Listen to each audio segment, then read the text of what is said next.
अमेरिकी राष्ट्रपति Donald Trump ने ईरान को पाषाण काल यानी स्टोन एज में भेजने की धमकी दे दी है। ईरान ने करारा जवाब देने का प्लान भी बना लिया है और लगे हाथ उसने यूएई में अमेरिका के एआई सेंटर पर हमले की धमकी दे दी। अगर अमेरिका सुपर ताकत है तो ईरान भी इस वक्त धधकते ज्वालामुखी से कम नहीं है। ट्रंप की हर एक धमकी पर ईरान धमाकेदार जवाब दे रहा है। ट्रंप ने ईरान को पाषाण काल में भेजने की धमकी दी है तो जवाब में ईरान मिडिल ईस्ट में अमेरिका टेक कंपनियों पर तबाही मचाने की धमकी दे रहा है।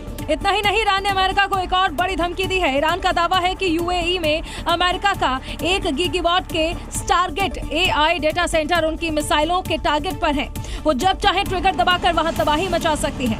बकायदा ईरान ने एक वीडियो जारी कर अमेरिका को ये संदेश देने की कोशिश की है कि अगर अमेरिकी गलती से भी उनके एनर्जी और पावर प्लांट पर हमला करेगा तो जवाब में अमेरिका की तकनीकी ताकत को भी ईरान धुआं करने से पीछे नहीं हटेगा। मिडिल ईस्ट में छिड़ी जंग को 35 दिन बीत चुके हैं, लेकिन ये जंग और घातक और भीषण होती जा रही है। ईरान ने अब इजरायली इंडस्ट्रीज में खुर्रम वाली तबाही मचाई है, लेकिन इस बीच अमेरिकी इंटेलिजेंस ने एक बड़ा खुलासा किया है। इसके मुताबिक ईरान अभी भी मजबूत है और खतरा बड़ा है।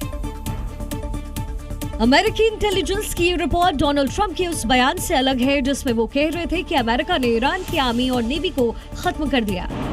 लेकिन जो रिपोर्ट आई है उसके मुताबिक ईरान के तकरीबन आधे मिसाइल लॉन्चर अभी भी सेफ हैं, जबकि हजारों ड्रोन और बड़ी संख्या में कोस्टल क्रूज मिसाइल ऑपरेशनल है। ईरान के ये हथियार अंडरग्राउंड टनल नेटवर्क में हैं, जिन्हें पूरी तरीके से नष्ट करना बेहद मुश्किल है। ईरान भी लगातार हमले कर अपनी ताकत दिखा रहा है। ईरान ने सेंट्रल इजराइल के शहर पेटाह तिक्वा में मिसाइल अटैक किया, क्योंकि ईरान के स्टील प्लांट और इंफ्रास्ट्रक्चर को निशाना बनाया जा रहा था। ऐसे में बदला लेने के लिए ईरान ने पेटाह तिक्वा को निशाना बनाया। वीडियो में ईरानी मिसाइल रिहायशी इलाकों में मौजूद एक बिल्डिंग के पास जाकर गिरती है। अटैक के बाद धमाका इतना तेज था कि दूर लगा सीसीटीवी कैमरा भी पूरी तरीके से हिल गया। इस हमले में 5 लोगों के घायल होने की खबर है, तो वहीं कई गाड़ियों को भी नुकसान पहुंचा। वहीं जंग के बीच ईरान के एक दावे से अमेरिका की मुश्किलें बढ़ गई हैं। दरअसल ईरान की इस्लामिक रिवॉल्यूशनरी गार्ड ने अब दावा कर दिया है कि वो अमेरिका के F-35 लड़ाकू विमानों को मार गिराता आया है और आगे भी गिराएगा। IRGC ने सोशल मीडिया पर पोस्ट करके दावा किया कि F-35 फाइटर प्लेन को मार गिराया गया है, लेकिन अमेरिकी पायलट खुद को बचाने में कामयाब हुआ है। आपको बता दें कि F-35 लड़ाकू विमान बेहद ही खतरनाक और आधुनिक किस्म का फाइटर जेट है, जो किसी भी परिस्थिति में उड़ान भरने में सक्षम है। वहीं यूएस सेंट्रल कमांड ने इसे पोस्ट करके फर्जी बताया है।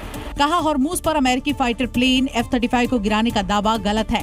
IRGC ने कई बार ऐसे फर्जी दावे किए हैं। इससे पहले 19 मार्च को ईरान ने अमेरिकी F-35 फाइटर जेट को गिराने की बात कही थी। साथ ही उन्होंने इसका एक वीडियो भी जारी किया था। वीडियो में विमान पर हमला होता हुआ दिखाई दे रहा है, लेकिन उसके क्रैश होने की कोई पुष्टि नहीं हुई है।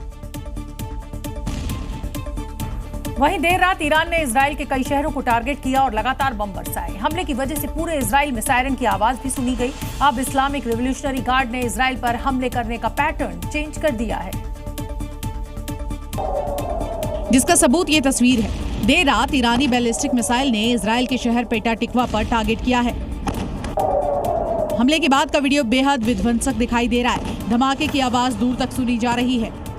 ये हमला इतना ज्यादा तेज था कि घर पर लगे सीसीटीवी कैमरे धमाके की गूंज से हिल उठे। दरअसल ईरान के बैलिस्टिक मिसाइल से इजरायली ड्रोन फैक्ट्री की छत को भेद दिया गया है। आपको बता दें कि एरो शो, जो कि इजराइल की यूएवी बनाने वाली कंपनियों में से एक है और इजरायली डिफेंस फोर्स के लिए ड्रोन बनाती है, यह हमला सीधे उनके फैक्ट्री को निशाना बनाकर किया गया है। हमले की वजह से पूरे इलाके में एक बड़ा सा गड्ढा बन गया है। तो वहीं ईरान ने हमले के बाद इजराइल को एक मैसेज भी दिया कि रात भर इजराइल में सायरन बजते रहेंगे।